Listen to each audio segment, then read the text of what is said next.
আসসালামু আলাইকুম। আন্তর্জাতিক সংবাদ 24-এ আপনাকে স্বাগতম। শুরুতে সংবাদ শিরোনাম, পরে বিস্তারিত। দখলদার ইসরায়েলি বাহিনী এবং ইরান, হিজবুল্লাহ, হামাস, হুতি যুদ্ধ চলছে। আমাদের হাতে এসেছে ভয়ঙ্কর সব আপডেট। আন্তর্জাতিক সংবাদ। প্রথমেই জানিয়ে দেব সংবাদ শিরোনাম। শপথ নেয়ার আগেই গাজায় যুদ্ধবিরতি চান ট্রাম্প। এরপর জানিয়ে দেব বিশাল জয় পাওয়ার দাবি হিজবুল্লাহ প্রধানের। আরও জানিয়ে দেব ডক্টর ইউনূসের নোবেল স্বীকৃতি বাতিলের দাবি জানালেন কলকাতা হাইকোর্টের প্রাক্তন বিচারপতি। গ্রেপ্তারি পরোয়ানা বাতিলে ইসরায়েলের আবেদন প্রত্যাখ্যান করতে হবে। সর্বশেষ জানিয়ে দেব পাকিস্তানে শিয়া সুন্নি সংঘাতে আরও 124 জন নিহত। এতক্ষণ শুনছিলেন সংবাদ শিরোনাম, এবারে বিস্তারিত। তবে অনুরোধ থাকবে ভিডিওটিতে একটি লাইক করবেন এবং কমেন্ট করে জানিয়ে দেবেন কোন জেলা থেকে বা কোন স্থান থেকে আমাদের ভিডিওটি দেখছেন। শপথ নেয়ার আগেই গাজায় যুদ্ধবিরতি চান ট্রাম্প। যুক্তরাষ্ট্রের নবনির্বাচিত প্রেসিডেন্ট ডোনাল্ড ট্রাম্প শপথ নেবেন আগামী 20 জানুয়ারি। তবে নিজের অভিষেক অনুষ্ঠানের আগে ইসরায়েল ও হামাসের মধ্যে যুদ্ধবিরতি চান রিপাবলিকান পার্টির এই নেতা।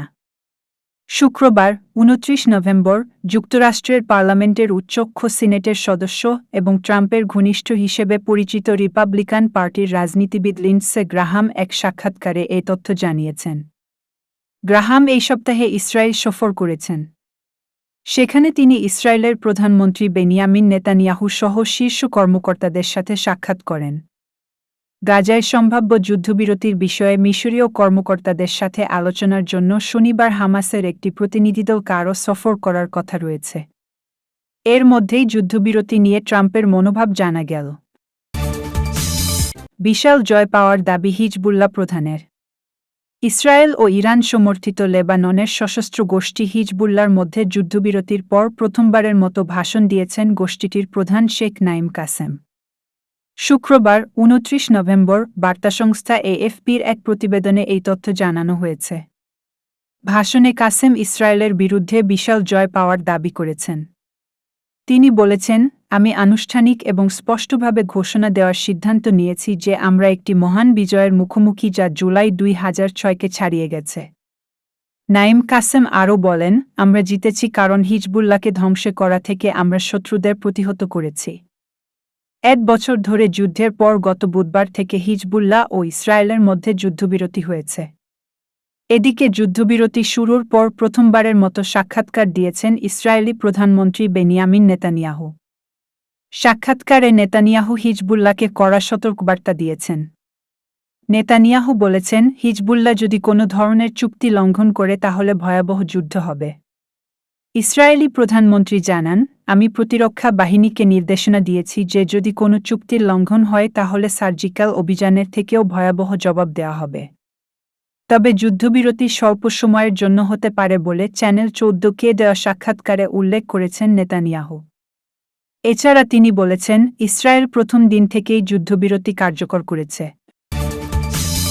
ডক্টর ইউনূসের নোবেল স্বীকৃতি বাতিলের দাবি জানালেন কলকাতা হাইকোর্টের প্রাক্তন বিচারপতি সুকান্ত চট্টোপাধ্যায়। কলকাতা প্রতিনিধি। অতি বাংলাদেশ বিরোধিতা এবং খবরের শিরোনামে উঠে আসতে প্রতিযোগিতার খাতায় এবার নাম লেখালেন কলকাতা হাইকোর্টের প্রাক্তন বিচারপতি তথা বিজেপি সাংসদ অভিজিৎ বন্দ্যোপাধ্যায়।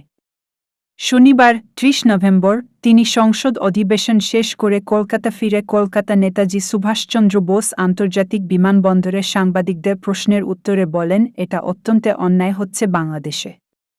তিনি বলেন, বাংলাদেশ সরকার এই নিয়ে বিশেষ কিছু করছে না। এই যে ইউনূস, ইনি নোবেল শান্তি পুরস্কার পেয়েছেন। আমার মনে হয় গত 90 দিন ধরে যেভাবে উনি সরকার চালাচ্ছেন, সম্পূর্ণ বেআইনি একটা সরকার। তাদের প্রধানমন্ত্রী এখনও পদত্যাগ করেননি। তিনি যেখানেই থাকুন এবং যেভাবে তিনি এটা অস্থায়ী সরকার গঠন করে তার প্রধান হয়েছেন। তিনি আরও বলেন, রাতে যেভাবে অন্য ধর্মের উপর যেভাবে আক্রমণ চলছে, তাতে আমি মনে করি নোবেল কমিটির এই মুহূর্তে তার নোবেল পুরস্কার ফিরিয়ে নেওয়া উচিত। আমি জানি না এই ধরনের কোনো নিয়ম আছে কিনা, তবে দেয়ার নিয়ম থাকলে সেটা বাতিলেরও নিয়ম থাকা উচিত। গ্রেপ্তারি পরোয়ানা বাতিলে ইসরায়েলের আবেদন প্রত্যাখ্যান করতে হবে। ইহুদিবাদী ইসরায়েলের যুদ্ধবাজ প্রধানমন্ত্রী বেনিয়ামিন নেতানিয়াহু ও সাবেক যুদ্ধমন্ত্রী ইয়োব গ্যালান্টের বিরুদ্ধে আন্তর্জাতিক অপরাধ আদালত বা আইসিসির জারি করা গ্রেপ্তারি পরোয়ানা স্থগিত করার আবেদন প্রত্যাখ্যান করেছেন আদালতের চিফ প্রসিকিউটর করিম খান।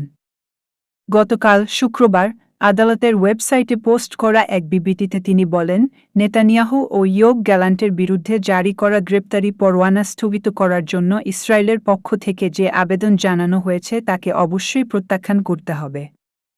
হেগভিত্তিক আদালতের আপিল চেম্বারের প্রতি তিনি এই আহ্বান জানান। করিম খান বলেন, আইসিসির আইনের আওতায় এই আবেদন আইনগত শর্ত পূরণ করে না। তিনি উল্লেখ করেছেন, ইসরায়েল যে সিদ্ধান্তকে চ্যালেঞ্জ করছে তাতে এই পদ্ধতিগত তদন্তের বিষয়ে অভিযোগ ছাড়া আপিলের জন্য কোনো গ্রহণযোগ্যতা নেই। করিম খান বলেন, রোম সংবিধির ৫৮ অনুচ্ছেদের আওতায় সিদ্ধান্ত ঘোষণার আগে ইসরায়েল আদালতের এখতিয়ার নিয়ে চ্যালেঞ্জ করতে পারে না। তিনি বলেন, আইসিসি যে সিদ্ধান্ত ঘোষণা করেছে তা শুধু কোনো সিদ্ধান্ত নয় এবং এর বিরুদ্ধে রোম সংবিধির ৮২ এক অনুচ্ছেদ অনুসারে সরাসরি আপিল গ্রহণযোগ্য নয়। কোনো কারণেই প্রিট্রায়াল চেম্বার থেকে ঘোষণা করা গ্রেপ্তারি পরোয়ানা বাতিল করার সুযোগ নেই। চলতি সপ্তাহের শুরুর দিকে ইসরায়েল আপিল চেম্বারে একটি আপিল দায়ের করে অভিযোগ করেছে, আইসিসির তদন্ত এবং গ্রেপ্তারি পরোয়ানা প্রক্রিয়াগতভাবে ত্রুটিপূর্ণ ছিল। একই সাথে আপিল নিষ্পত্তির সময় গ্রেপ্তারি পরোয়ানা স্থগিত করারও দাবি করেছে তেল আবিব। গাজা উপত্যকায় যুদ্ধাপরাধ ও মানবতাবিরোধী অপরাধের জন্য গত সপ্তাহে আইসিসি নেতানিয়াহু এবং গ্যালান্টের বিরুদ্ধে গ্রেপ্তারি পরোয়ানা জারি করে। আইসিসির আইন অনুযায়ী হেগভিত্তিক আদালত অভিযুক্ত ব্যক্তির অনুপস্থিতিতে বিচার পরিচালনা করে না এবং মামলা শুরু করার জন্য আসামিদের অবশ্যই শারীরিকভাবে উপস্থিত থাকতে হবে। সে কারণে এই মামলার বিচার প্রক্রিয়া শুরু হলে নেতানিয়াহু ও ইয়োব গ্যালান্টকে আদালতে উপস্থিত হতে হবে। পাকিস্তানে শিয়া সুন্নি সংঘাতে আরও ১২৪ জন নিহত। পাকিস্তানের উত্তর পশ্চিমাঞ্চলীয় কুররাম জেলায় জাতিগত দাঙ্গা কোনোভাবেই থামছে না। নতুন করে শুরু হওয়া সংঘাতে আরও ১৩ জন নিহত হয়েছে। এ নিয়ে নিহতের সংখ্যা বেড়ে ১২৪ জনে দাঁড়াল। দেশটির স্থানীয় একজন সরকারি কর্মকর্তা বার্তা সংস্থা এএফপিকে এই তথ্য জানিয়েছে। জিও নিউজের প্রতিবেদনে বলা হয়েছে, শিয়া ও সুন্নি গোষ্ঠীর মধ্যে সংঘাত টানা ৯ দিন ধরে চলছে। এতে এখন পর্যন্ত আহত হয়েছে ১২২ জন। সংঘাত বন্ধ করে শান্তি ফিরিয়ে আনতে আলোচনা শুরু হয়েছে। নতুন করে সংঘাত বিরতির চেষ্টা চালিয়ে যাচ্ছেন স্থানীয় নেতারা। পুলিশ ও মেডিকেল সূত্রের বরাত দিয়ে খবরে বলা হয়েছে, কুররামের বিভিন্ন এলাকায় বিচ্ছিন্নভাবে সংঘাত চলছে। সর্বশেষ সংঘাতে নিহত হয়েছে ১৩ জন এবং আহত ১৭ জন।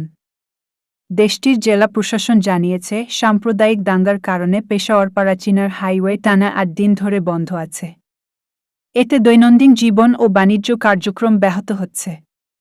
রাস্তা বন্ধের কারণে আফগানিস্তানের সঙ্গে খালাচি সীমান্তে বাণিজ্য কার্যক্রম বন্ধ আছে বলে নিশ্চিত করেছেন কুররামের ডেপুটি কমিশনার জাবেদুল্লাহ মেহসুদ। এতে ওই অঞ্চলটিতে অর্থনৈতিক প্রভাব পড়বে বলে প্রতিবেদনে বলা হয়েছে। এছাড়া এমন পরিস্থিতিতে ওই অঞ্চলে ইন্টারনেট ও মোবাইল পরিষেবাও বন্ধ করে দেওয়া হয়েছে। এতে বিপাকে পড়েছেন অঞ্চলটির বাসিন্দা।